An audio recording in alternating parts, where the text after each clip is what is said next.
Okay, I think I'm going to get started now.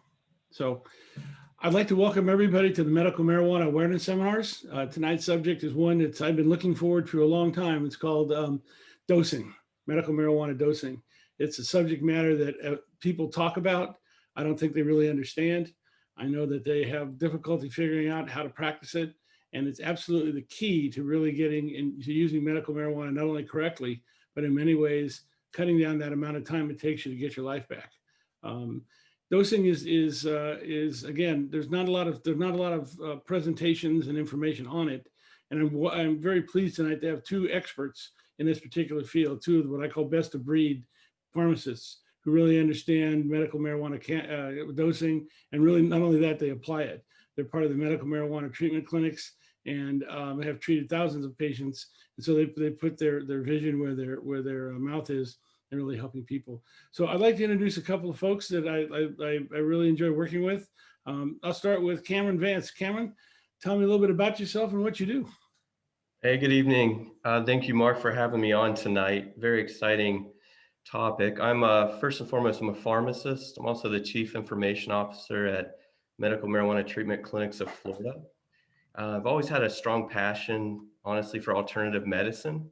I don't like to fall too much into the one size fits all type medication all the time. And, medical marijuana certainly fills that void. Outside of medical marijuana treatment clinics of Florida, I've been involved as an appointee to the Medical Marijuana Advisory Committee here in Florida. Essentially, the mission of that committee is to come up with ideas to help improve the medical marijuana program here in Florida, and then roll that out as recommendations to the legislature to make important changes that will improve the quality of life and improve access to patients here in Florida. In addition, I'm co-chair for Medical Marijuana Research Consortium. And here in Florida, what we're doing is partnering with the University of Florida in Gainesville, also Florida State University, to begin to put together different research initiatives that we find will be important to patients to further evidence of what's going on, including dosing. But my passion is specifically focusing on patients here in the state of Florida with that research project we've got going on. So thanks again for having me. Nice to meet you all here. Good work, good work. And helping to guide the program here in Florida is no easy task, that's for sure. No doubt. A touch of politics. I'd also like to introduce a gentleman named Turner Davis. Turner has been kind of a rock, at least in my world, for a long time. He's a gentleman who's put together a number of different programs and really led a team to really boldly go where a lot of companies don't go. So Turner, tell us a little bit about who you are and what you do. Yeah, hey, thanks, Marc. Yeah, I appreciate the invite to be on with you today, you and Cameron. Worked with Cameron for quite a few years here, so always excited to be able to present with him. But yeah, myself, I've been a pharmacist since '98. Practiced in a lot of different fields. About 2012 or so, really started to get interested in the medical cannabis space, and I was able, fortunately, to be able to sort of hook up to one of the companies that earned an early license in Florida. I was able to help them actually develop some initial products, set up a lab for them, and use some of my pharmacy background and then some of what I. Sorry, I accidentally moved myself there, which was compounding, which was one of the big things that we did, which is creating customized dosage forms of medication for individuals who need special, whether it be special ingredients for allergies or special dosing for whatever condition they may suffer from. So, taking that knowledge and applying it into the medical cannabis space, which is, again, is very individualized, as we'll talk about tonight. Really, provided some opportunity to learn about cannabis as a medication, which honestly is not something we learned in the pharmacy school back in the 90s for sure, and not something a lot of doctors, unfortunately, get to hear about in medical school up until very recently. So, what we do at MMTC is really provide and try to be a resource not only for patients but for physicians, and trying to guide some of those uncertainties that exist with dosing medical marijuana, and help patients understand how to best use it as medication to treat their chronic conditions. So That's just sort of some background on me. And again, I appreciate the invite to be able to talk about it tonight. Great. Well, Turner, thank you for joining us. This is a webinar that really answers your questions. And if you look at the bottom of your screen, you're going to see a little Q&A, it's a double bubble. It actually has 2 questions that have already come in. So if you have any questions, please hit the Q&A button and ask us questions. That's what we're here for. And we'll try to get almost all your questions, maybe not during the webinar, but definitely afterwards. There is a chat button, but we really don't follow that as much as we follow the Q&A button that's there. I don't want to make this a slideware webinar. I want to make it interactive, but we have to present some information in order to make sure that we have some background to address the subject. So Cameron, why don't you take it away? You put together a deck that I think is pretty fascinating.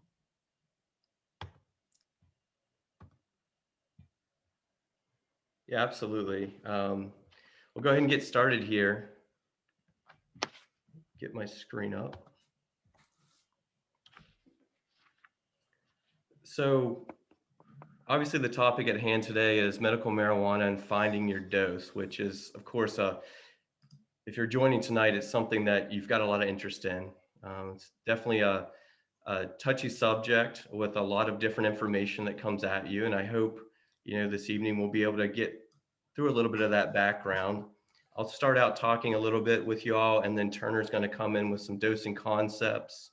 And then I'll come back in with a little bit of dosing strategy throughout this presentation. So if we're going to talk about finding your dose and how medical marijuana works on a very elevator high level, really need to touch on where the medical marijuana or cannabis is actually working. Where does it work? And most of us on this call probably know a little bit now about the endocannabinoid system, which is exactly, for the most part, where medical marijuana, the dose, the medication that we're taking, actually completes its action, where it works. Every person on the call today, if you're a vertebrate, which is all of us, we all have an endocannabinoid system. And as a patient, as disease states start to flare up, our endocannabinoid system can get out of balance. Everything's going along perfectly, and then things shift and we get disease states. And what marijuana does is it rebalances that. It's like an adaptogenic, brings everything back together.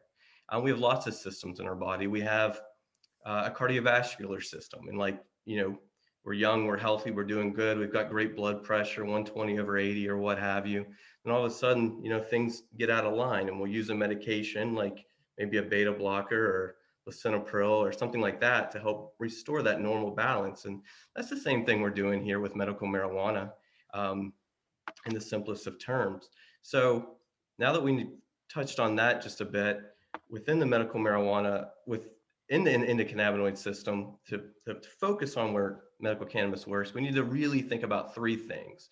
Number 1 is the body's endocannabinoid system has receptors, no big deal. Number 2, you have something that binds to that receptor, and those are known as endocannabinoids. And then 3rd and finally, you have something that takes a bound molecule and separates it.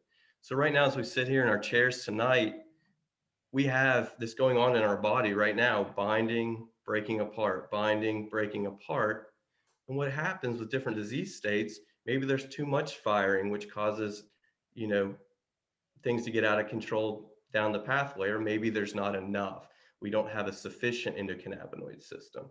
And what cannabis can do is, like an adaptogenic, adjust that system once dosed correctly. So primarily in the body, you have the first thing, 2 receptors, CB1 and CB2. There are more. Those are the most understood and identifiable.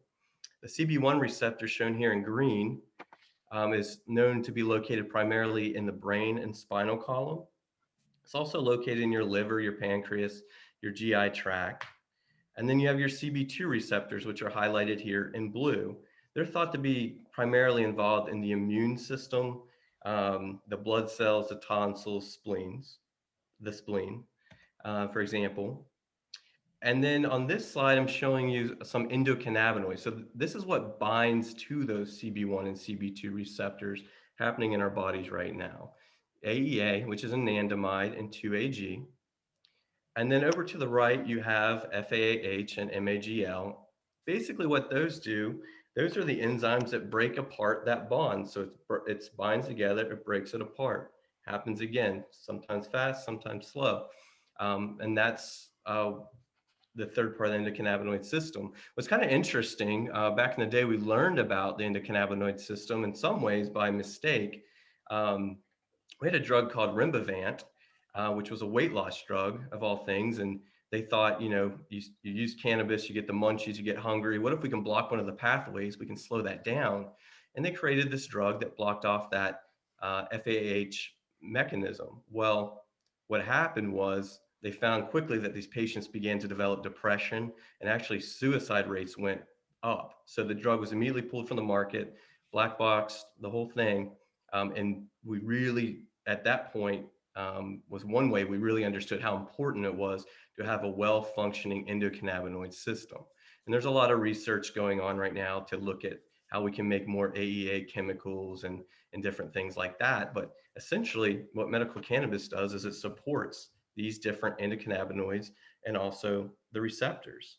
One thing that I find interesting when I talk about patients that they're out of balance, or maybe they have a low endocannabinoid system, we've seen that through clinical evidence in patients with fibromyalgia. That's a type of disorder where they've got all kinds of pain and maybe don't know necessarily where it's all coming from. Well, what they're finding is these patients have a low tone, a low endocannabinoid system. They're seeing that in migraines.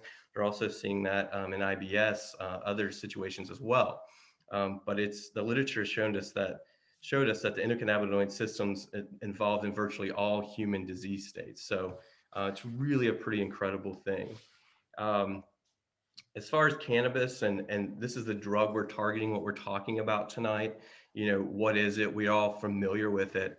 I think what's really cool as a pharmacist is, when I learn about all the different medications and disease states and what we're treating, you see a lot of things, medications used for different conditions, like, for example, Tylenol always comes to mind. I like to think of that one.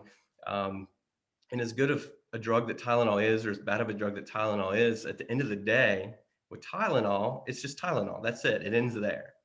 With cannabis, there's actually over 400 identified chemicals within the plant and 80 plus, which are specific just to cannabis plant itself. So whenever we're treating a patient, we're not just treating with cannabis one individual item like Tylenol.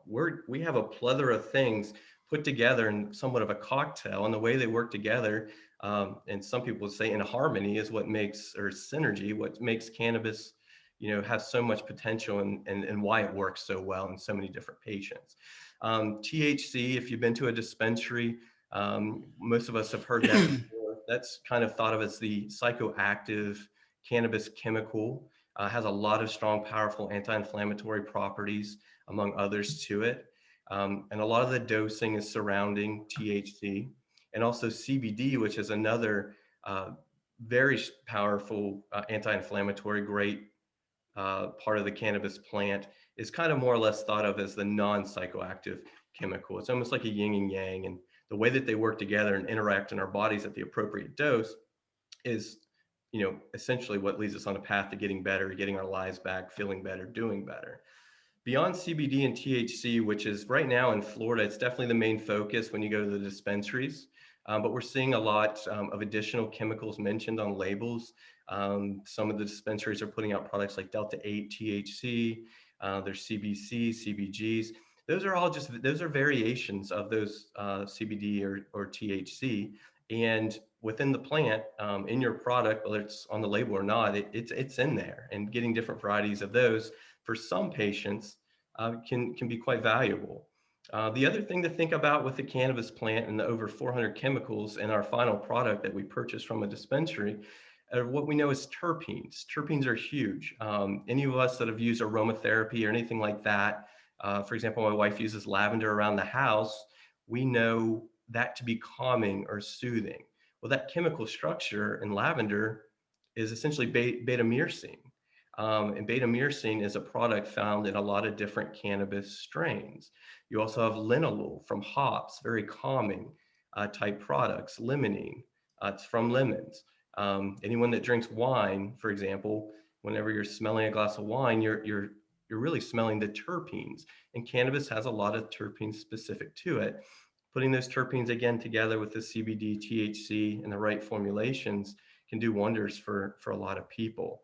If you've ever had the opportunity to look at a cannabis plant, and I'm sure most of you have, the bottom right corner of your screen is is a picture of a trichome. That's for the most part where these chemicals come from. It's not in the plant itself, although there are many. The majority of it that dispensaries are targeting or after is right in that waxy residue at the top. And that's what they use all this high-end chemical extraction procedures to scrape off the top of the plant to then, essentially grab the whole plant product, not just isolated chemicals necessarily, but the whole thing, and then eventually formulate it into a final product that you purchase at the dispensary, which I find to be very, very interesting. I want to take a minute to pivot over to our other pharmacist on here, Turner Davis, and he's going to jump into some of the dosing concepts with you, and then I'll come back to touch on some of the different. Cameron, we have a lot of questions that have been asked. What I'm going to do is let Turner go on to present a few some of his information, because it answers some of these questions. Then we'll come back. We'll hit some of those questions if that's okay. Okay. So Turner, take it away. I appreciate it, Cameron. Good information. Yeah, and as far as the dosing, some of the dosing concepts go here, it's kind of wanted to touch on to sort of build on what Cameron was just talking about. In real world applications, how we use, we get the question, well, what's the difference between recreational marijuana use and medical marijuana use? And really, it's this concept of really trying to find the smallest dose that will work to alleviate your symptoms and reduce the side effects. And when we talk about side effects, we talk about intoxication or the marijuana high as a side effect. We can get relief without necessarily having to deal with a lot of intoxication, a lot of the psychoactive effects. There's one example here that I have on the screen. This was from a New York Times article. This young lady here is 98 years old in a retirement community, and they allow medical cannabis use. And in the article, she says every morning she takes a cannabis oil capsule for her peripheral neuropathy. And the quote she said in the article that really kind of describes it well is, when I take this, I don't feel high or stoned. All I know is that I feel better. And really, that's the goal of medical cannabis use. Again, avoiding those side effects, improving your quality of life while treating the symptoms of your chronic condition. Just another example, 78 years old, Carrie Stiles here of the opposite coast in San Francisco, uses medical marijuana for insomnia. And again, he's just trying to get a good night's sleep. He's not trying necessarily to decrease his quality of life by not functioning as well. So again, it's finding the right dose that works for him. So really the question is, what's the best way to go? BB gun or shotgun? Less is more, basically, is really the concept we want to go with here. Again, the goal is relief of your symptoms with minimal side effects. And there's actually a term for this. It's called microdosing. And we hear that term not only with medical cannabis, but also with some other types of drugs when we come to, again, trying to define it as taking a drug at the smallest dose possible in order to get the benefit from it while minimizing the side effects. I've got a little cartoon here that, just kind of one of the dangers of just going with the shotgun approach is we may get a lot more of a side effect than we want, essentially. So we want to, again, that concept, as we always hear as pharmacists, of start low and go slow, that is really trying to find that microdose, the minimum dose that will work well for an individual. And really it worked. I just want to mention trying to find where your dosage is, because every body is different, is really critical. And I think microdosing goes a long way to being able to find that. Exactly. I mean, and that's, with medical cannabis, we'll talk a little bit about that, in a few slides, but really there is a little bit of self-experimentation or self-testing that you have to do to find the dose that works for you, because it is very individualized. But, if we can use that microdosing concept, when people are really able to do that, they do report a better mood, reduced anxiety, better focus. It improved, again, if you look at all of those things on the slide, those are all things that improve your quality of life. And again, that's what we're trying to do. Just as an example, most people find that 1 to 5 milligrams of total cannabinoids in a dose works well for most of those symptoms. But again, it's very individualized with cannabis dosing. It's unusual that way that cannabis is, because typically when we go to the doctor, the doctor prescribes us a medication, say ibuprofen 800 milligrams. And that works for pretty much everybody, right? So, that's not something that you have a lot of variation typically with typical pharmaceutics that way. But because medical cannabis works on such a wide parts of the body, such broad systems of the body, like Cameron explained, there's a lot of variation from one person to the next, whether it may be weight, just the number of overall receptors that you have in your body, just the way that your body metabolizes medical marijuana may really affect the amount of dosing that you need. Some people can get by with 1 to 5 milligrams. Some of the really severe epilepsy patients that have to take really high doses of cannabinoids to control those seizures that we've seen on TV, and those kids that have those hundreds of seizures a day, they have to take thousands of milligrams a day for that to really be effective. So there really is a huge therapeutic window of cannabis when we talk about dosing, which again goes to the unique nature of it and the fact that there really is no upper limit as far as toxicity with medical marijuana. You can certainly, if you take too much medical cannabis, feel terrible. I'm not saying that there's no adverse effects from taking really high doses of cannabis if you're not used to it or your body can't handle it, but fatal overdoses just don't happen. So that's the unusual thing about medical marijuana. Just as sort of the professional term for these things, drugs that we're used to, like we talk about ibuprofen, we have this what we call a monophasic dose-response relationship. That is basically if you take, most people when they take a dose, say that 800 milligrams of ibuprofen, will respond in basically the same way. With cannabis, you have a multiphasic dose-response relationship where individuals have, what we want to see is this curve that's described here on this graph here, where we have sort of a sweet spot in this angle here. As the dose increases, we get a lot of benefit, and then it kind of tapers off, less benefit, more adverse effects. And most drugs work that way, including cannabis, but finding this dose is the trick for medical cannabis for most patients. So really that's the key and really one of the big differences of that. Oops, sorry, going the wrong way there. But so one question is, are higher doses of medical cannabis more effective? Well, for a lot of cannabis users, that certainly is true. The more you take, the more effect you're going to feel, the more symptom relief you will probably feel.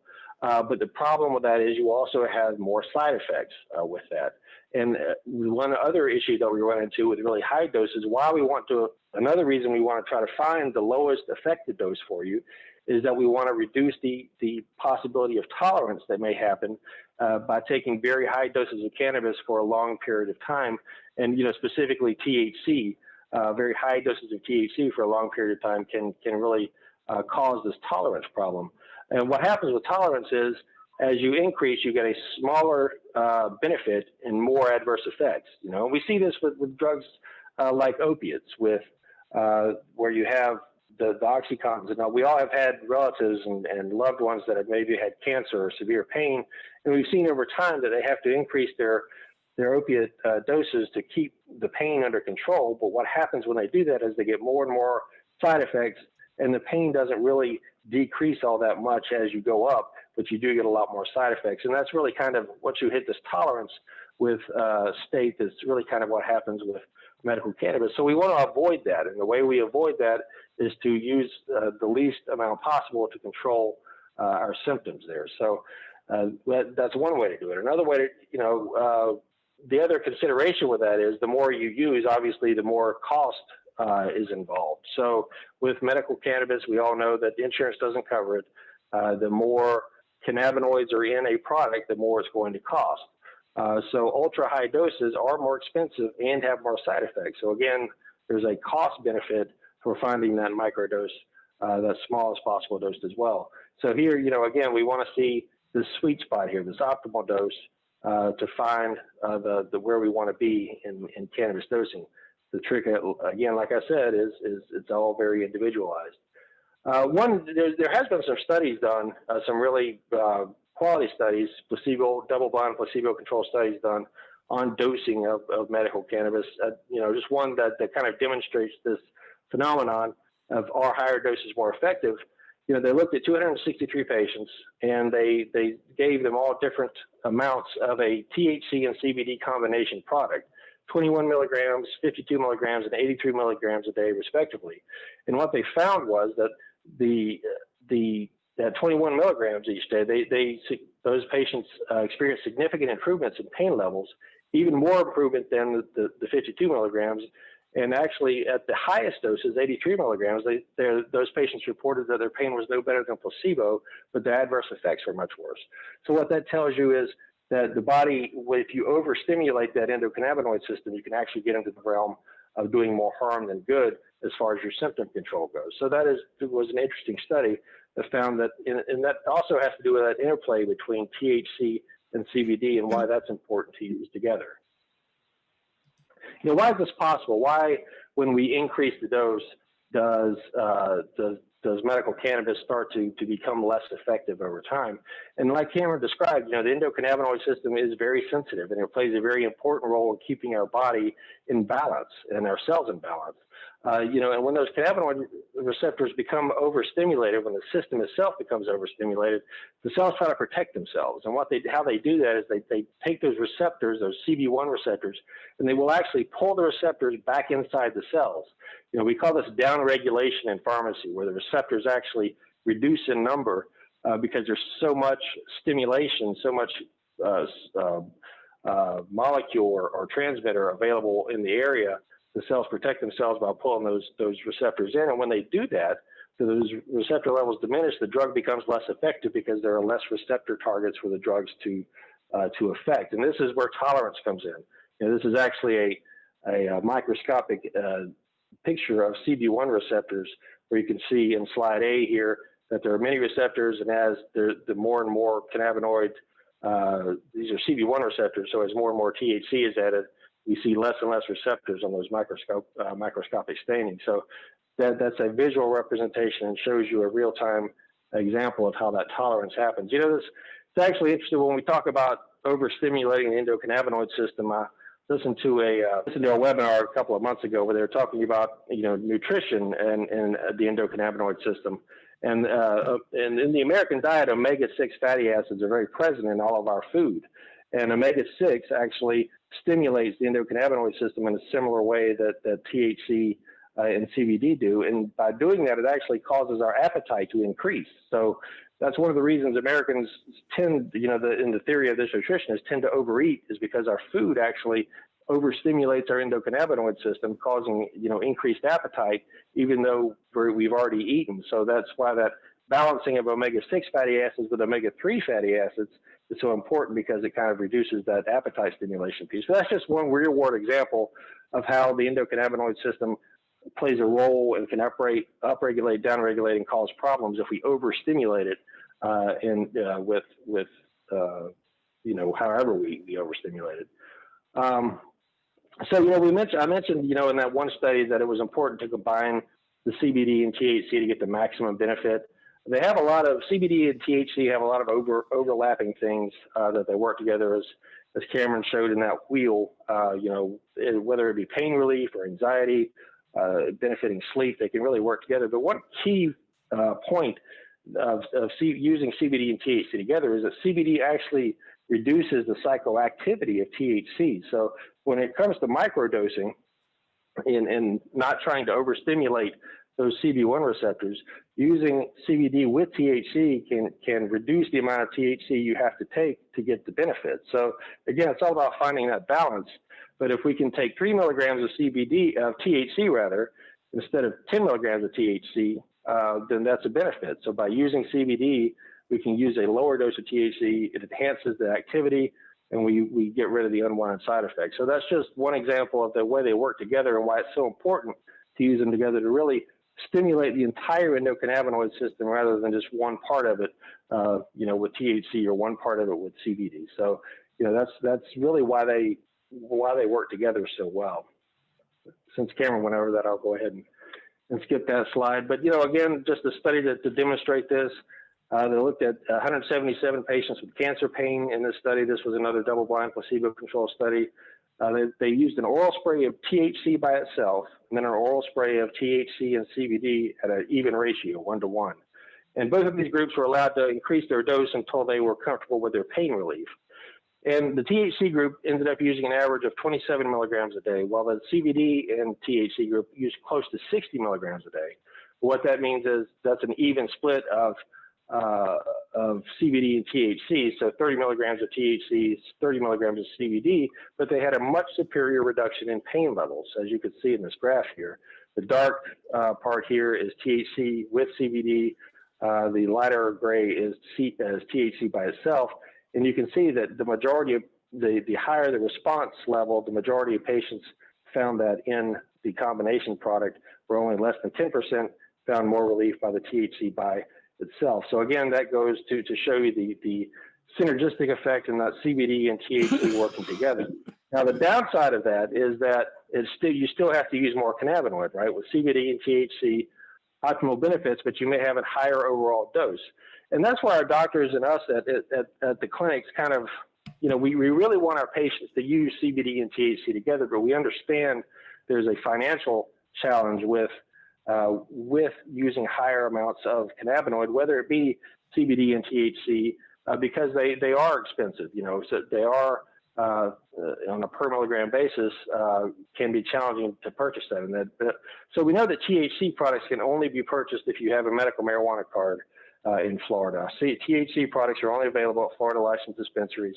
That's the only place you can legally purchase them. Now, CBD products, there are, now that Florida has passed these laws that really kind of regulate the CBD products, in certain cases, you still have to be careful, but Florida has sort of tried to rein this in a little bit. It does provide an opportunity to buy CBD and other cannabinoids. We recommend full spectrum CBD products because they have more than just CBD in them. They have more of a natural profile, of a more wider profile of cannabinoids to benefit that THC. That does give you the option to potentially purchase your THC products at the dispensary, and then maybe cost shop around for a good CBD product to supplement that THC product. So, that's just one strategy that we've sort of come across that makes sense now that these CBD products are a little more well regulated in Florida. They most often have lab results that you can go in and check.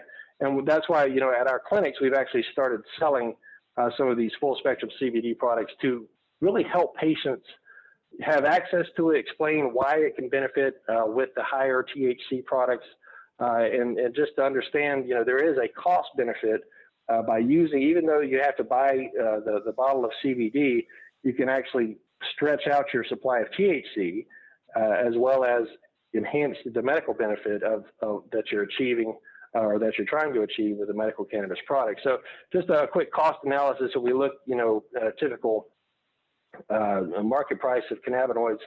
The products we've selected at our clinics are about 6 cents to 8 cents per milligram for the full spectrum CBD, as opposed to 12 to 20 cents per milligram THC or CBD at the Florida dispensary. So it is, there is some benefit there again to buying the THC where you have to, and then cost shopping around for those other cannabinoids.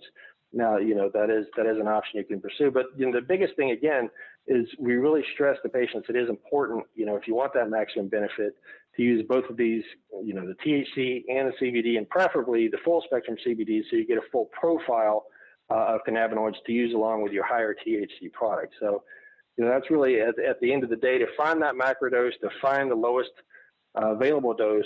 The best strategy is to use CBD and THC together, and the most cost-effective strategy is to use THC, where you have to purchase it at the Florida dispensaries, and then find a full spectrum CBD product that's price competitive, that works well for you, whether it be from your physician's office, as we do at MMTC, or whatever product you may be interested to try to use. But we certainly recommend using them together. So Turner, with we that, have, I we will have a turn it few, back. we have a few questions that it might be good to take at this point because we'll make a Yeah, sure. I'm going back up to the top of the Q&A pile. Gloria had an interesting question. I don't know if you can read it or not. It says, I also take 2.5 milligrams of Mary's the Remedy 1-to-1 for pain during the day, which has helped with the pain. Is this amount to take okay? And I probably sold her short because she had a question just before that said I'd take 1 capsule of Zentiant at night to sleep, and I have to take 1 capsule of Thermospend. You pronounce that better than I do. 30 milligrams in order to sleep. Can I take another capsule of Zentiant? So there's 2 questions there. Yeah, let me see what Zentiant is. That's a new one for me. Okay, I was thinking, yeah, one of the Liberty products. Yeah, well, that's the nice thing about the cannabinoids. They don't really interact directly with the benzodiazepines. It would I don't know exactly. Let me see. Let me just look real quick here and pull this up. Yeah, they don't. Unfortunately, Liberty doesn't have the breakdown on a product. Yeah, I wasn't familiar with Liberty, that particular product from Liberty, what the makeup as far as the cannabinoid profile is. But typically, adding, I don't know what the overall ratio on that product is. Unfortunately, I don't know if Cameron is familiar with it. But yeah, there is no interaction there. So taking another capsule of Zentiant would be great. I think the ultimate goal is, we know benzodiazepines have a lot of problems involved with them. They don't create a very natural sleep pattern. So you're much better off trying to take another capsule of the cannabis product and reducing that benzodiazepine if possible.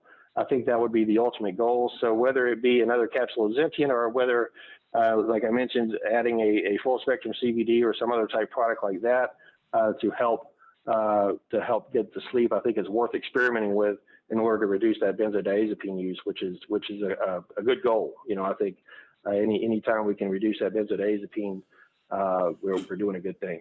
So, cool. Gina had a question. I don't know if you can see that or not. She's been using medical marijuana for 9 months for arthritis. Hold on here.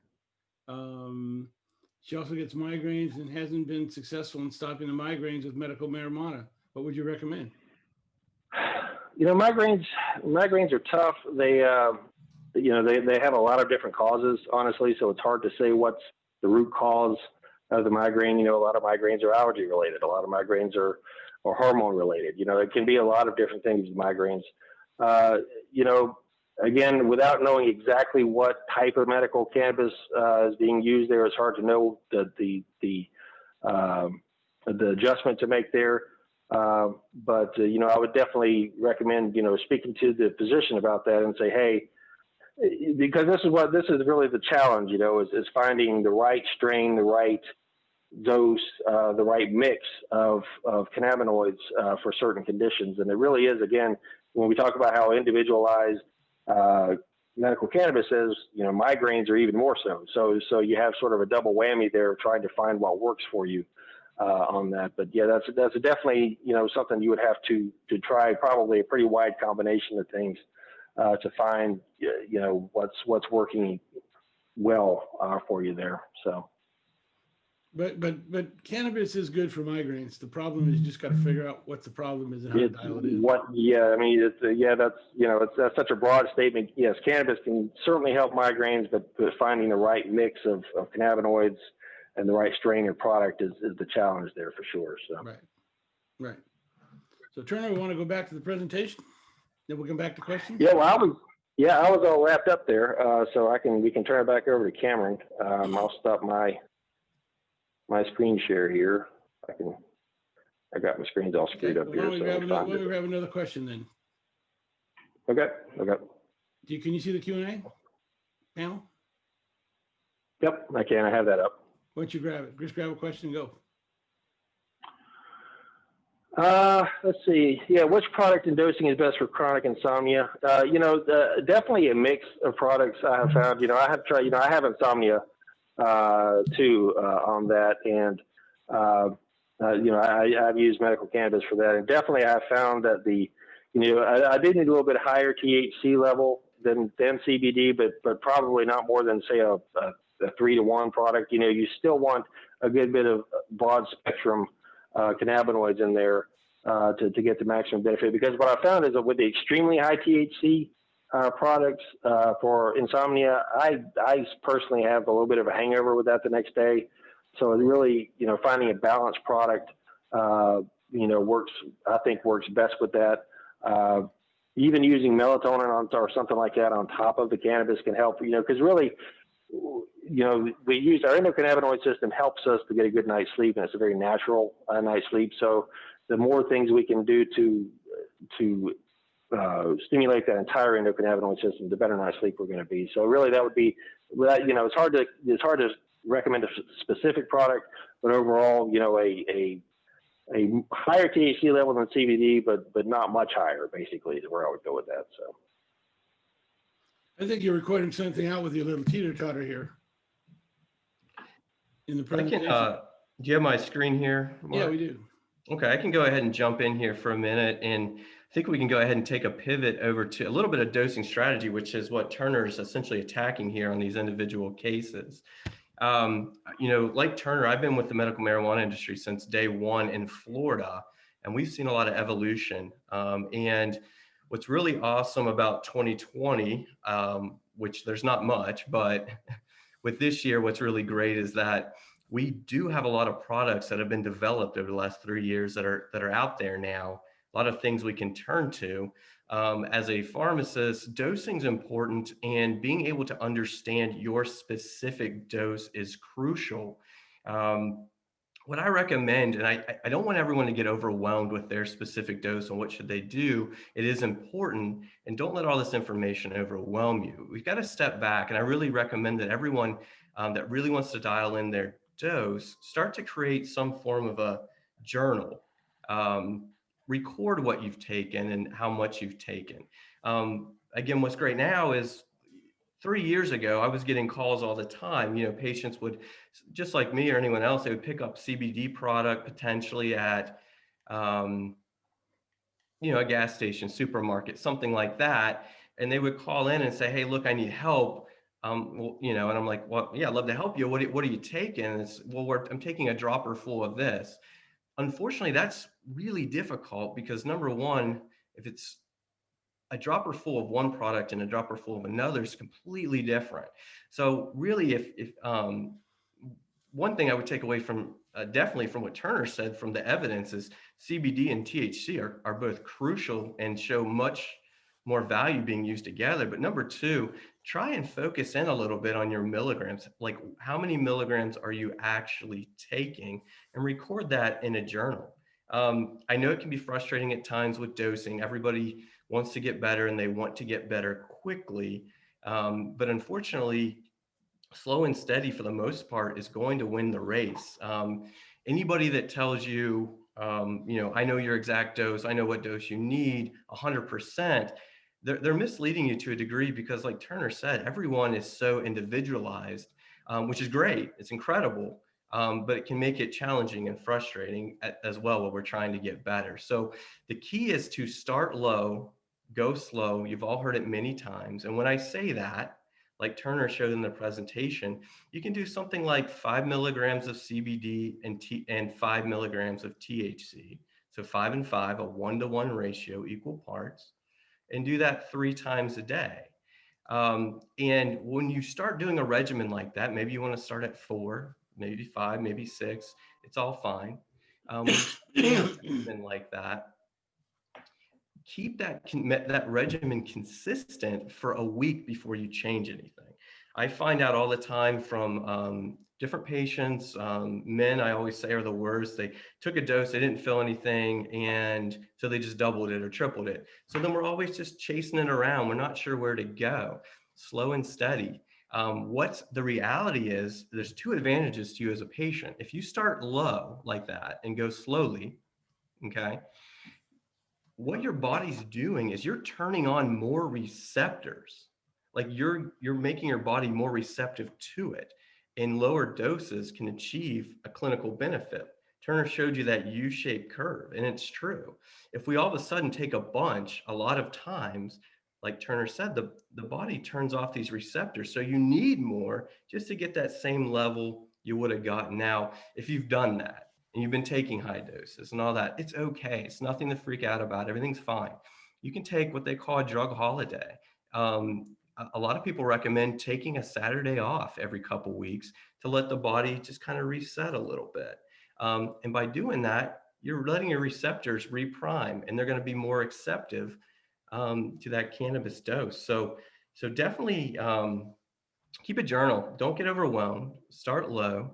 And there's something called a minimum psychoactive dose. And a lot of physicians, I was at a conference in LA, have found great success with it. And basically what you do is you do that 1-to-1 ratio. And this is for almost every disease state. Epilepsy, seizures can be a little bit different for sure. But for the most part, anything with pain, including Parkinson's disease, if you start at that 1-to-1, say we do 5 milligrams of CBD and 5 milligrams of THC 3 times a day for a week, we're not feeling better, go up to 7. Do that for a week, we're not feeling better, we're not having any psychoactive adverse effect, go up to 9. Now, say we've made it up to 9 for a week, or even one dose, and we start to feel something, that minimum psychoactive effect. Only 10% of patients want to get necessarily high. If you want to get high, that's fine, but quote unquote high. But when you start to feel that, what the evidence shows is back up just a little. So at 9, I felt it. Let's go back down to 7, okay? Now we're doing 7 milligrams of CBD, 7 milligrams of THC, and maybe that's where we're at. Maybe that's all we need. But let's say it's not, and we went to 9 and it was too much. Let's back down to 7. If it's not enough, leave that THC right here at 7 and start bringing that CBD up. And that's where you start to get in the ratios. You can do them separately and just take more of the CBD, or you can find a product that's like a 4-to-1. It's got more CBD than THC. And that's how you really slowly find your dose. Build yourself up. When you get to that point that it's a bit much, back down. If you're not getting better after a week, up that CBD. And most times, more times than not, you will find your dose. If that doesn't work for you, you can start to play with different things like the different CBCs, CBGs, Delta 8s, things like that. For the majority of patients, slow and steady wins the race, and you're going to make great progress. Now, I don't want to, with all these products that have come out at the different dispensaries, I know a lot of people will go in there with a plan, and it can be overwhelming. There's so many different products. I get questions all the time, what product should I use? Like, period. I mean, it's a fair question. Should I do the capsules? Should I do the topicals? Should I do the tinctures? They all have their place. They all have their value. They all have somewhat of a drawback. So it kind of depends. A lot of people starting out prefer the sublingual drops or capsules. The advantage of like a sublingual drop is that when you take it, it may last for 6 to 8 hours potentially. The disadvantage is it might take 30 to 45 minutes to get working. If you like a vape, the advantage, it works quickly. The disadvantage, meaning like 5 to 15 minutes, to get where you need. The disadvantage is that it wears off quickly. So I want you to just keep that in mind as as something to think about. Try to get that steady dose going that works for you, and then maybe add something to it. For example, we've got a lot of patients, a lot of pain and ailments that'll do great with like a sublingual drop. They find their dose, and then they'll use their topical cream. Maybe it's an arthritis situation. Some people really like the creams on the joints. I brought it up before, but I've had a patient bring it up to me. They don't use their icy hot anymore. They use their icy pot, which I think is hilarious. But they say, it works well for them. Or if you're doing your sublingual through the day and then you're having some breakthrough pain, maybe you could need a quick CBD THC vape, because it's going to work quickly just for breakthrough moments. So just be aware of that. Empower yourself. Nobody's the same. It's so different. It's like Turner said, ibuprofen 800 works for most people for pain in a specific condition. But with this, everyone, the disease states have different endocannabinoid tone, and you've got to slowly titrate. Don't be scared to figure it out. And this slide here for completeness just kind of shows you how long it takes, things to get going, or how long things can last. But again, what's awesome is if you keep a journal and you keep track of your milligrams, you're very careful and specific about it, you'll know where you're at. Another pitfall that comes up is we'll find people that are doing amazing, and then they'll go to a dispensary and they don't have that product anymore. And then it's a lot of backtrack confusion on the patient side of how many milligrams was it? I don't remember. It was just a half dropper full of this product. And then, you got to figure it out. So journal's crucial. To help yourself get better. You can do it. We can figure it out. Another pitfall to a degree is you'll start hearing about all these different strains, and some are great, some are maybe not as great for the individual. And when we're talking about strains, nothing to be stressed about. We're essentially talking about those terpene profiles. We're talking about the limonene, like I talked about on that slide, the lemons, the myrcene, the relaxing. Well, if you're someone that's going to work every day, for example, and they have a product that's an indica, for most people, that's going to be something that's high in like maybe beta myrcene, linalool, things like that, that cause relaxation and sedation. That might not be the terpene profile you want because you need to get going. You would go with something that's more energizing, like a sativa type product or a hybrid. So kind of keep that in mind. Like if I'm going to bed at night, and I'm going to do my dose, and indica's, fine. Turner even suggested adding melatonin, which is an incredible, lot of research coming out on heart protection and things like that with melatonin. Nothing wrong with that. Just don't let yourself get overwhelmed with it. Another pitfall that I see here all the time, and especially with edibles coming out, is we'll have somebody that finds their dose. Say they need 5 milligrams of THC to do well. Then they want to pivot and they do an edible. You have to keep in mind, whenever you're doing like a sublingual drop under your tongue, or whenever you're doing a vape, an inhalation, the way that the body processes those type things is those are absorbed in the lungs or just in the cheek, in the gum. They don't go directly to your liver at first. Now, when I'm going to swallow a capsule, which is different than a dropper, or I'm going to eat an edible, those take longer to work. It's okay. Keep that in mind, but they're also going to get processed by your liver. And when your liver processes these products, it converts them to new chemicals. And you can see from this slide on the left, when you inhale this product, it's got, one proportion of THC and a smaller yellow little Pac-Man bar of 11-hydroxy THC. Whenever I eat that same product, the liver turns that delta-9 THC chemical into a new chemical, which is 11-hydroxy THC, and about a 50 ratio, or what they say here is 3 to 7 times. And that chemical is 3 to 7 times more potent than that original THC. So if 5 milligrams of THC under my drop was doing good, now I swallow 5 milligrams, my liver converts it, that 5 milligrams is suddenly 7, 8, 9 milligrams. So just be aware, half the dose. Try that new dose when you're going to be at home. Go slow and steady. Don't get frustrated. Don't double it real quick and think you're going to solve it, because most times you're not. Now, if you're a patient, that says, okay, I hear what you're saying, CBD, THC, the evidence is there that they both support each other and make the patient make me respond better. Got it. But if you're a person, and we have several of them, and I get it, that it's like, I'm not going to use THC, there's things to think about there too. I will tell you that, again, THC has so much value. Don't let the connotation scare you.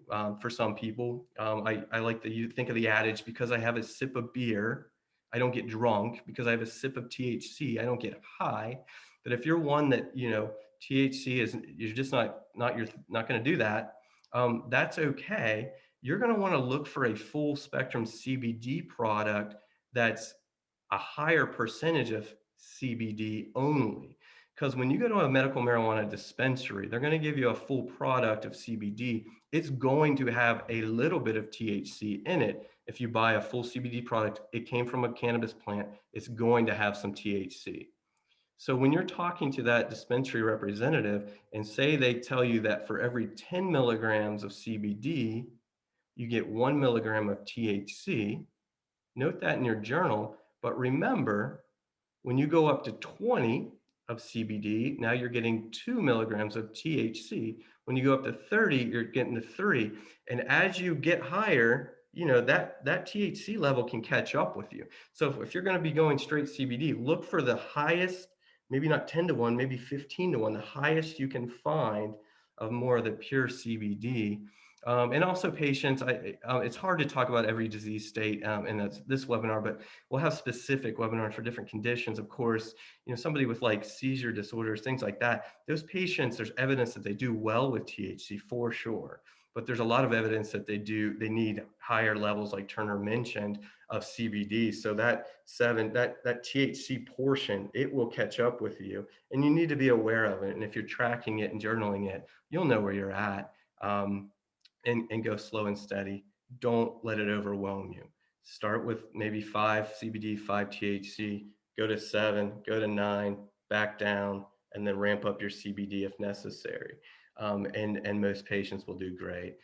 What's super exciting, you all know this about cannabis, is that the safety profile as a pharmacist is so encouraging. There's literally been no reported fatal overdoses in the literature whatsoever related to cannabis. The main reason for this is there's limited, small, tiny amount of receptors in your brainstem, and that's what causes that in your brain, in the brainstem. That's where you breathe. So if there's not many receptors there for cannabis, you're not suppressing breathing. That's why we're not having these overdoses or deaths. So it's so amazing about cannabis is don't get too scared. If you go slow, you won't have a bad experience. You're certainly not going to die. One professor I met with gave me an example, which I thought was pretty cool. He said, if you were 170 pounds, to give yourself a 50% chance, it's called an LD50, of overdosing on THC. So if you're 170 pounds, the 50% chance of dying, you would need to take 100,000 milligrams of THC.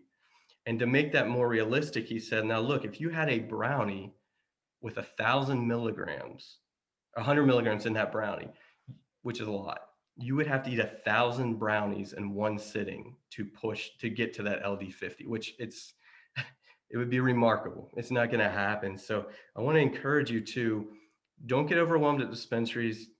Look at your labels, record your milligrams, understand that it's an individualized process. CBD and THC work great together. Start low, go slow, don't get overwhelmed, and just keep track of things, and you'll do great. As far as side effects go, most of you are probably using cannabis right now, and you know what they are: tired, dizzy, about 10% of people, anxiety, dizziness, redness. Anxiety, since I mentioned it, comes up a lot of patients trying to cure that. It's also an individualized kind of deal. A lot of people do really good with THC helping them with their anxiety, but at the same time, for a lot of people, they get more anxious. And if you start to notice you're getting more anxious, you got to back down that THC. THC can stimulate, in some people, anxiety. So here's just a research paper that came out and looked at several of the studies showing that 97% of effects were not serious. So I get with a lot of patients all the time that they're very timid, they're very scared. Don't be, everything's going to be fine. I would encourage you not to be scared of THC. I remember the Parkinson patient that I had, just amazing. He's doing well. His wife came in and said, we're not doing THC, we're just doing CBD. I said, okay, that's fine, we'll help you out. But the evidence is so strong that a 1-to-1 ratio in Parkinson's is really great. It takes 3 to 6 months to improve something quickly to sleep, but if you're going to have improvement in tremors, it can take a while. And finally, she said, well, we're ready to try that THC. And honestly, patient's doing great. She said, Cam, he's able to drink a cup of coffee for the first time without fear of spilling it on himself, which is just surreal. It's amazing. It makes me proud of what we're doing here. And that's not everybody. The tremors, like you see in the videos, it doesn't relieve tremors in everybody, but if it's going to, it's usually a combination 3 to 6 months, but it can certainly help with sleep, anxiety, appetite, all those types of things. So I hope that makes a little bit of sense, and can, help us all get started on a better path to wellness. What I want you all to know, if you're a patient in MMTC, always feel free to give us a call. Our call center is available 9 to 6 Eastern Standard Time. If you've got a question, they'll get that information over to your doctor. They can get it to me. They can get it. Sasha Saidi, a PA that we work with, who's amazing. Many of you may know her. They'll get back with you and do their best to help you get things sorted out. At the end of the day, we're all in this together. We just want to get better and do well. Get our lives back, as Marc said in the beginning. So, And I think what you in turn did, giving the capability to have a call center to be able to reach a doctor is really critical. We get a lot of people who come back saying, I don't know how to reach my doctor, or I need some help. And really, that's what you've provided your patients, is more than just the doctor's visit. You provided them help with their dosing. That's important. Yeah, absolutely. There's no additional charge for that. You're with us. We're just here to support you and help you out. So, Well, let's take a couple of questions while we're here.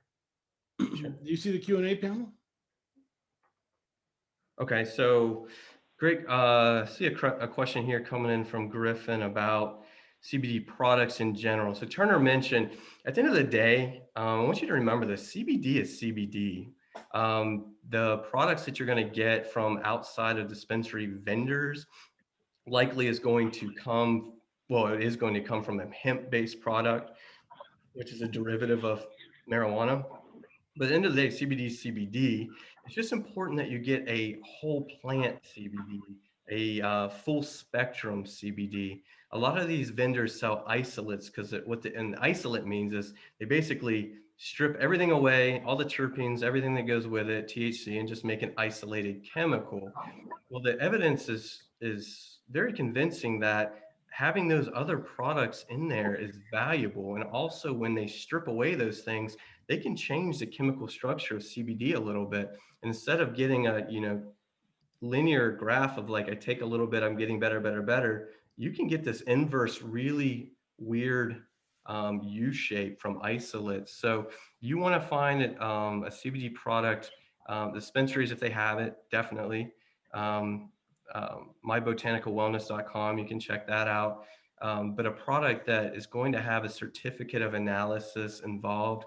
What that means is, and it's required in Florida, is that you know exactly, if it says it's 10 milligrams, it's 10 milligrams. If it says it's got, no heavy metals, all that kind of stuff, that's what you want. And you can be confident, more confident with that product. Fortunately, I'm not saying there's a lot of bad actors out there. There's a lot of people trying to sell good product, and they just don't realize that what's in there is not what their label says if it doesn't go through the appropriate testing channels. So just be aware of I that. think that's one of the reasons why we created My Botanical Wellness, is really have yourself, Turner, and some of the doctors vet the products that are out there, so you know what you're getting is the real deal. Correct. Yeah. So we had a patient mention, pain variability throughout the days. Sometimes their sense of pain varies. Is pain variation factored in? And honestly, it really is. It's what this patients might know as hyperalgesia or allodonia. By stimulating these receptors, that hyperalgesia, meaning you're more sensitive to pain at times, by stimulating or these receptors and bringing them back to a normal place, that pain threshold will adjust, and you'll be able to get to a tolerable, livable, better place. Specifically in the study they're talking about, I'm not positive, but yeah, if you have variability, get to that place where you're good and keep that dose coming. We don't want to, I feel good today, I'll take it. I don't feel good. I feel good today, I don't take it. Tomorrow I feel awful, I take it. You don't want to do this kind of thing really with any medicine. Just think of it like your blood pressure. Like, you want that consistent level and you're going to do great.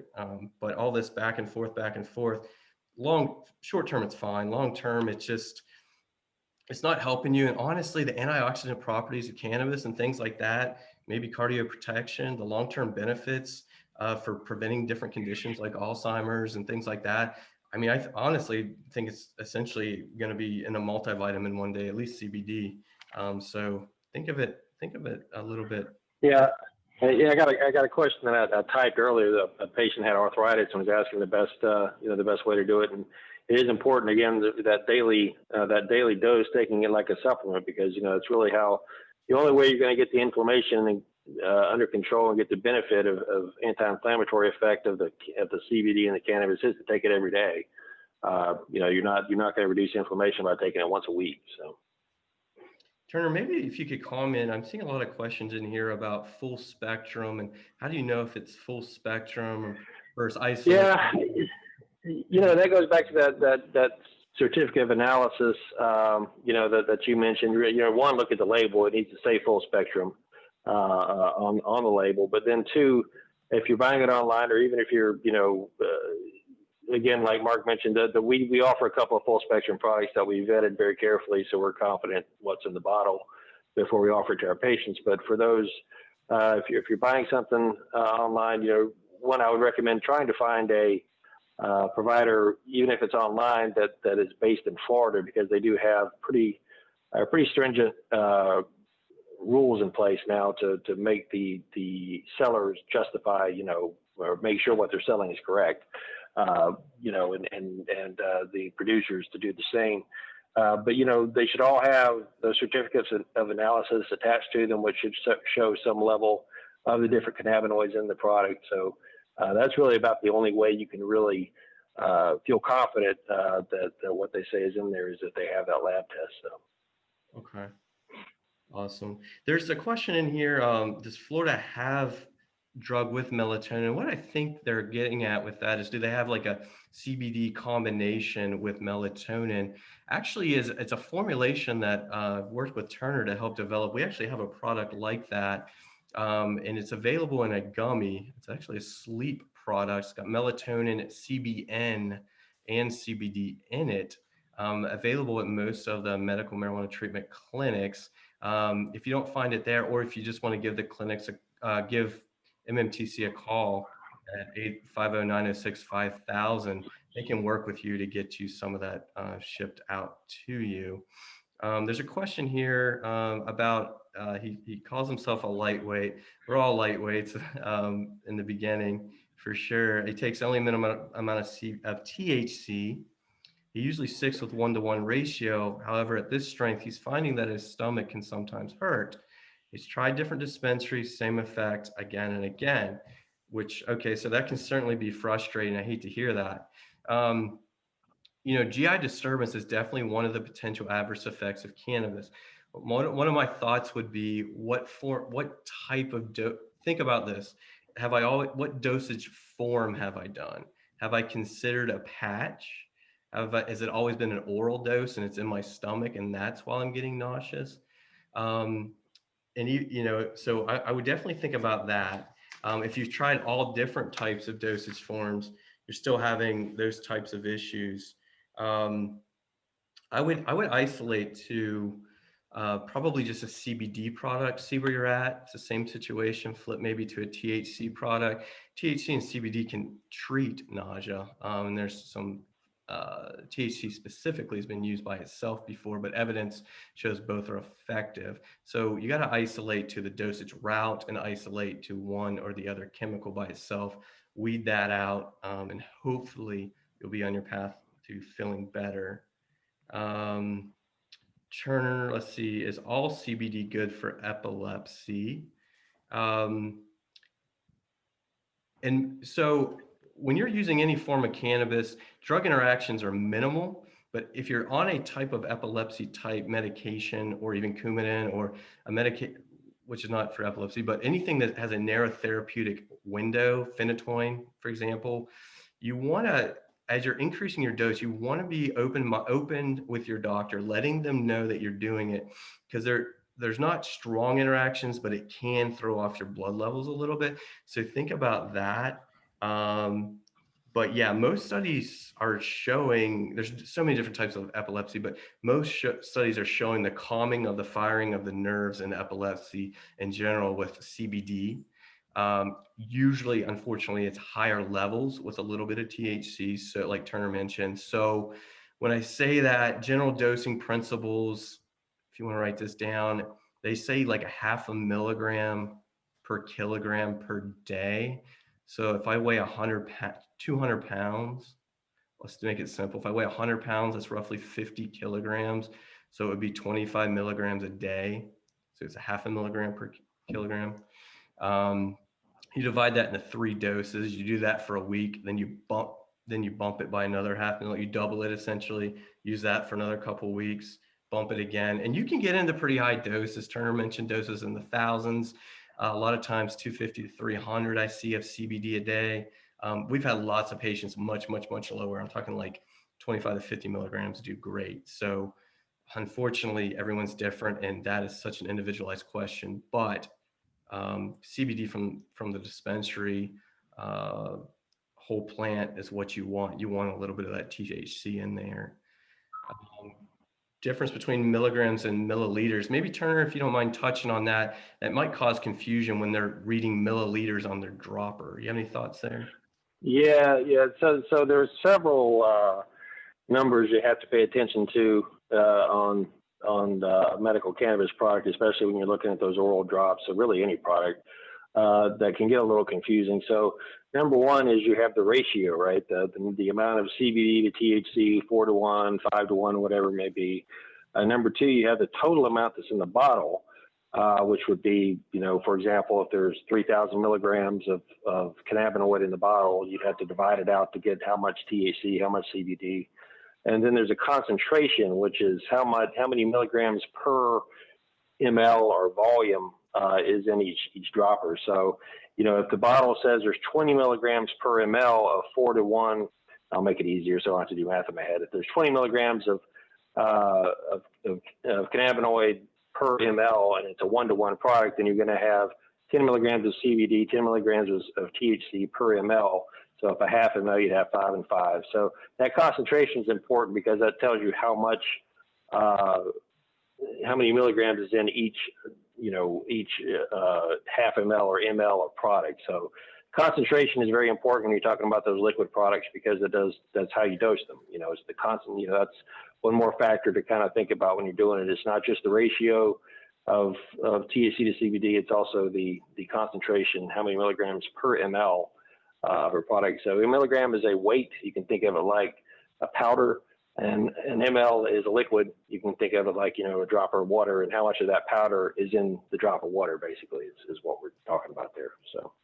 Yeah, and those ratios, they can be really confusing. And I'm seeing questions here, like if I take a 1-to-1 and a 5-to-1 at the same time, is that the same as a 6-to-2? Maybe, maybe not. So that's where we got to just stop for a second and back down. You want to take that bottle of your 1-to-1 in your hand, look at it and figure out how much, maybe I'm taking 1 milliliter of that. And in that 1 milliliter, how many milligrams is that?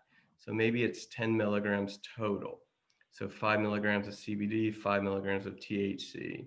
Write that down. And then look at your 5-to-1 bottle, do the same thing, add them together, and you're going to figure out what you're taking. But there's just so many different variabilities and concentrations and how much you're taking.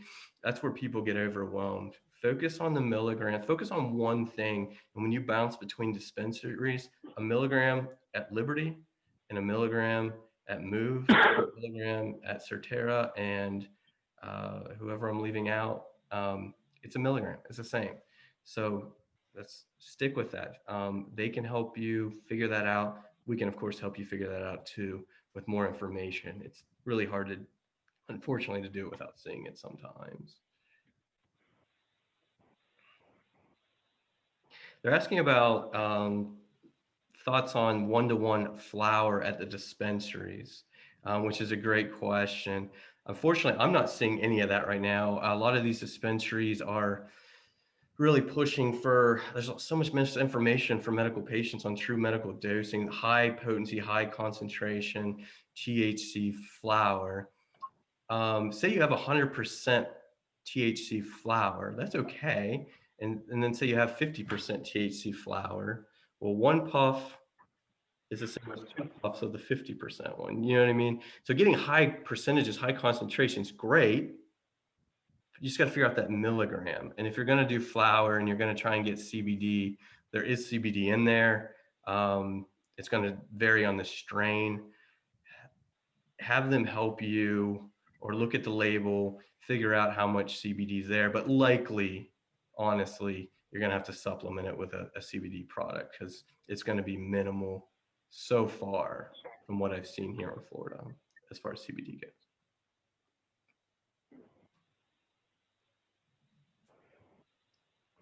Just so you know, Cameron, I'm answering some of these, just typing and answering, trying to get everybody's questions answered.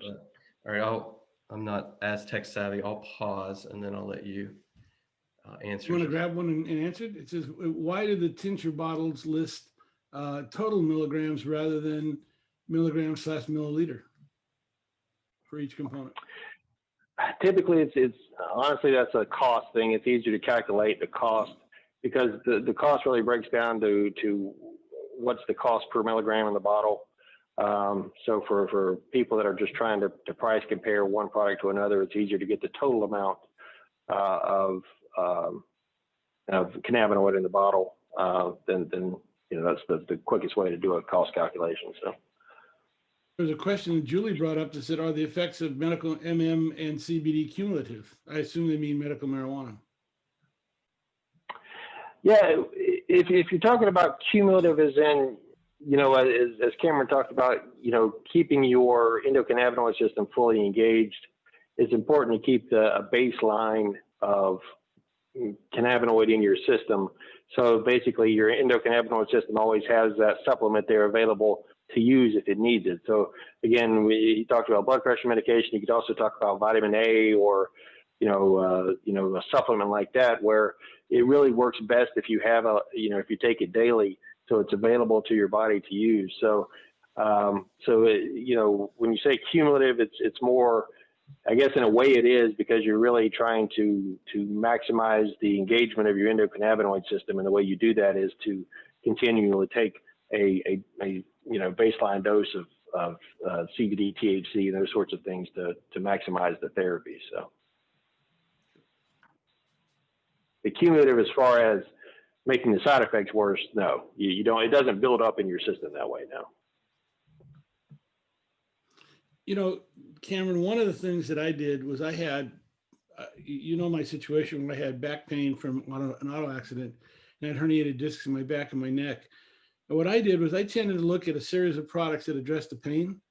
And then separately, I looked at a set of medical marijuana products that address the inflammation. And I say that because obviously with the inflammation, I got very high CBD products, very low THC, and was able to figure out what my balance was there. And then what I did was I then tried to supplement some higher THC products for the pain and be able to balance that way. And it remarkably, by going that direction where I attack the inflammation first and the pain second, I'm using much less THC than I thought I would. In other words, as the inflammation reduces the pain, I need less THC for the pain. Yeah, exactly. Slow and steady wins a race. And both powerful anti-inflammatory, slightly different mechanism than like an ibuprofen, but yep, you're doing it right. And encourage everyone to just take their time with it. We've waited this long to be able to get to cannabis. Let's just, keep at it and slowly titrate to our dose. But also what you said earlier, every day you take it like a vitamin pill, because what it does, it helps just helps your body keep it in check. Yep, absolutely. Okay. We have a couple more questions you want to grab? There was one. I saw two here, Cameron, and this was just, I had not run across this, but two people mentioned that they were taking high, CBD products or 1-to-1, 4-to-1 products and had a drop in blood pressure when they do it. Had you run across that? The doctors talk about that at all? Yeah, I certainly have. It's kind of unfortunate in this situation. One of the values to cannabis for some patients is that it can actually, drop, can lower your blood pressure over the long haul a little bit, causing vasodilation, things like that. We've seen it in the literature. Some patients that take THC, it can stimulate your heart rate, which can, in the short term, increase your blood pressure. So, um, a patient like that, I would probably simplify things for a minute and just switch to a CBD only product, see how we're doing with a dose, see if it lowers our blood pressure or not that significantly. Because you don't want like a tachycardic, rapid heart rate, and then because of the THC. So if we could simplify it maybe to just a CBD low dose and just kind of go this way with the CBD for a while, and then maybe slowly introduce THC, you might get somewhere. But yeah, in some patients, it can lower blood pressure. It's usually not much, but some people are really sensitive there. So it's a good point they brought up. Yeah. I just thought that was interesting. Yeah. One of the questions came up is what balance would you recommend for chronic sciatica nerve pain? That's a good question. Yeah, so sciatica is miserable, as we all know. And it's really difficult, honestly, to completely block out or stop. We can try to reduce it, and we certainly had patients do that. That is a challenging one. Obviously, you want to do a lot of the stretches that they're recommending to you to relieve the pressure on that nerve.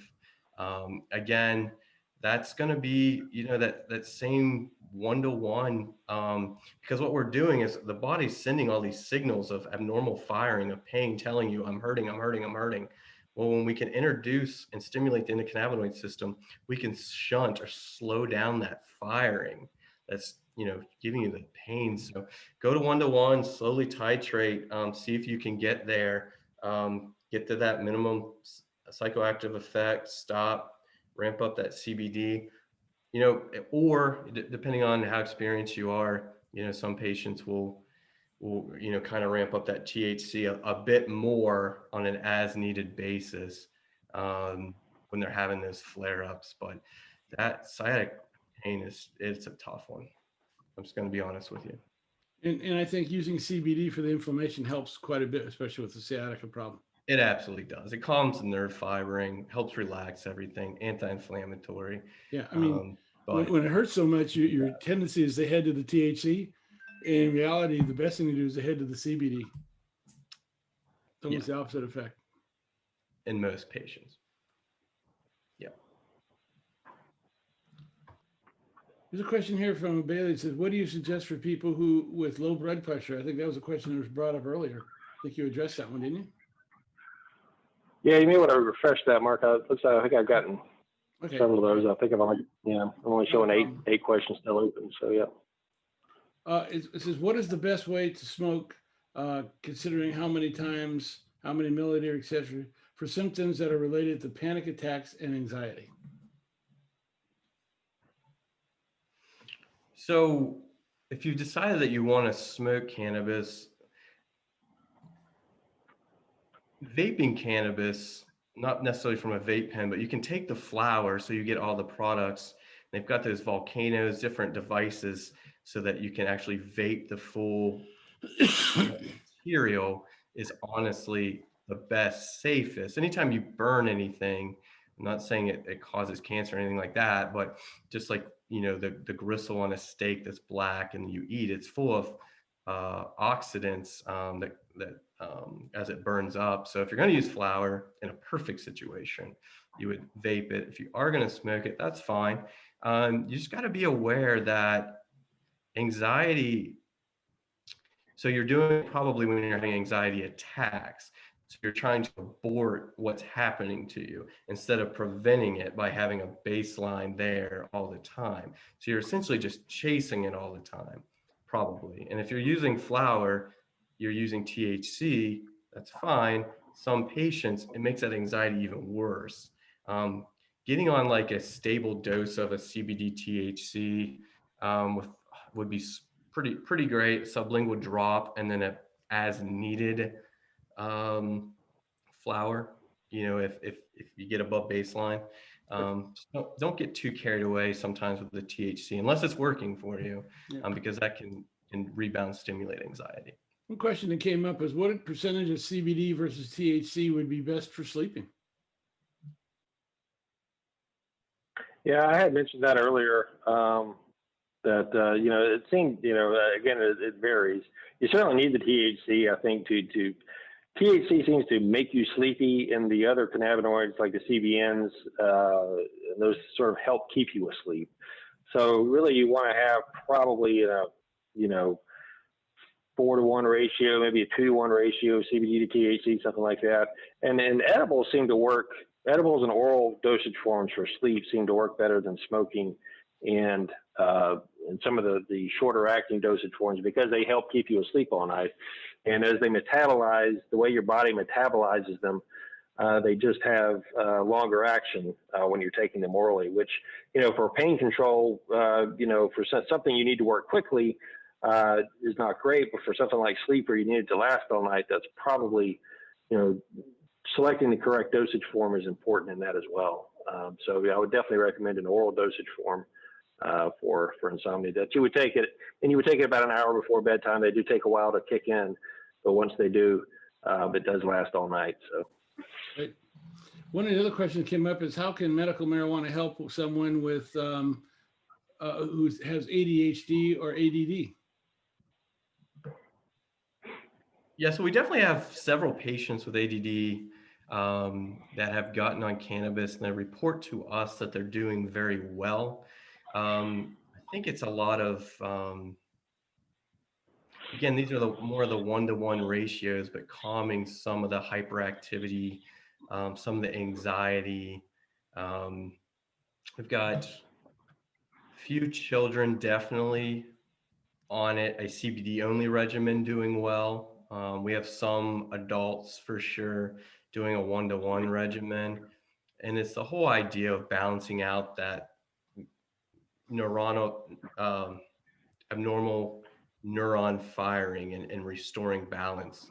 Over the long haul, it's modulating serotonin and norepinephrine and things like that. And cannabis is a good check and balance for that. So yeah, I mean, do your standard dosing, assuming you're an adult, and get there. Now, I always say too that, you know, just the ability of cannabis to help you sleep can really help with the symptoms of a lot of the hyperactivity, the agitation. You know, that goes for ADHD, that goes for Alzheimer's patients, that goes for all sorts of patients who have disrupted sleep patterns, which long term can really cause a lot of anxiety and a lot of depression, a lot of problems itself. So, you know, being able to get a good night's sleep, well rested, letting your brain have a chance to reset in itself does a lot of good things. So, Sure. Cool. Ozzy asked the question: Isn't full spectrum using the whole plant? You use the whole plant for the product made?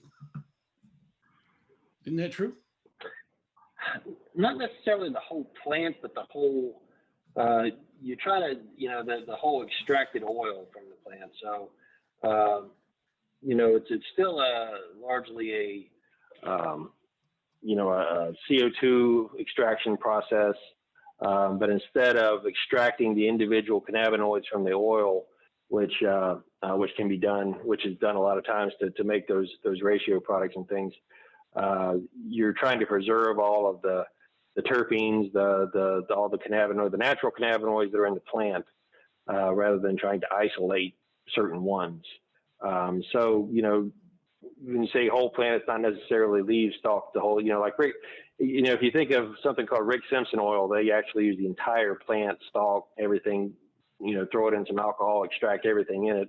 That's really not what's going on here, but they're just really capturing the full cannabinoid spectrum that's, you know, natively available in the plant. So. One question just came in is, what is the average norm of CBD milligram for someone who suffers from epilepsy if taking sublingually?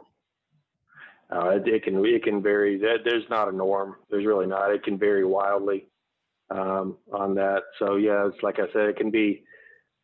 It's usually they're typically a lot higher than a normal, or a regular, somebody taking CBD for inflammation or something like that. It's typically a much higher level in the hundreds to thousands of milligrams a day, but there's really not a norm. It's all over the board on that. This is a perfect example where really medical cannabis is tailored for what you're doing. The best thing to do is to talk to not only your medical doctor, but talk to your medical marijuana doctor. Yeah. And the patient mentioned reduction of their other medications. They definitely want to do that with their prescribing physician, at that same time, if they're going to reduce other medications. We definitely have some patients, several, that have gotten to a good range of CBD. It's all over the place again, 50 milligrams a day up to 1,000 milligrams a day, but that have slowly had seizures improved for so long that their primary care physician has reduced or taken them off different anticonvulsant medications. So I've seen it. It's a possibility. It can happen. Sure. Cool. One other question is, what cannabinoid class is better for the treatment of insomnia? I guess I think probably a strain related question there maybe, but again, certainly, my only comment on that was there almost certainly need to be CBD by itself is probably not going to do it. You would need something with some THC in it to really benefit, I think, insomnia wise, because it is very important in causing that. Although some people use CBD by itself to help them sleep, but if you really are trying to get to sleep, if you're having a hard time falling asleep, THC seems to be pretty crucial to helping most folks with that. So. One of the things I found lately is a lot of the dispensaries are coming out with products to address insomnia. And I say that because one of my favorite dispensaries came out with a product called Dream, which technically is a THC product.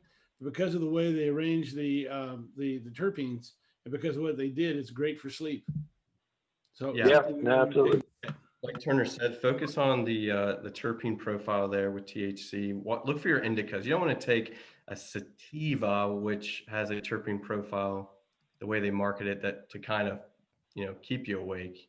You want to do the opposite, or else you're working against yourself. And that's good. Cameron mentioned that, because we had a lot of questions about indica versus sativa, and the real big difference there does come down to the terpene profile.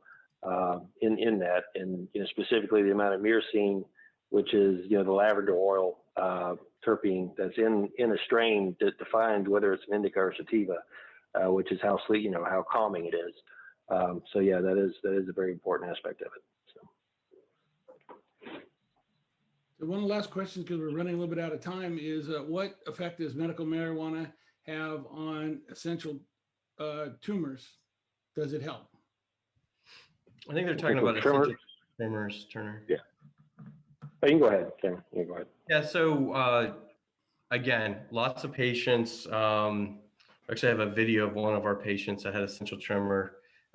Did really well. It's a CBD THC ratio. Basically, you're improving again the endocannabinoid system.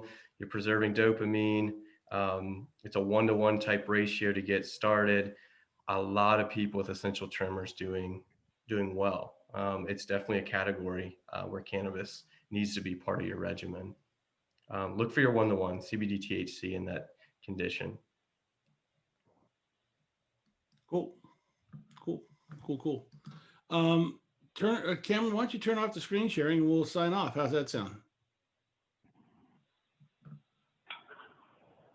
Cool. And for whatever reason, I'm having trouble turning on my background here.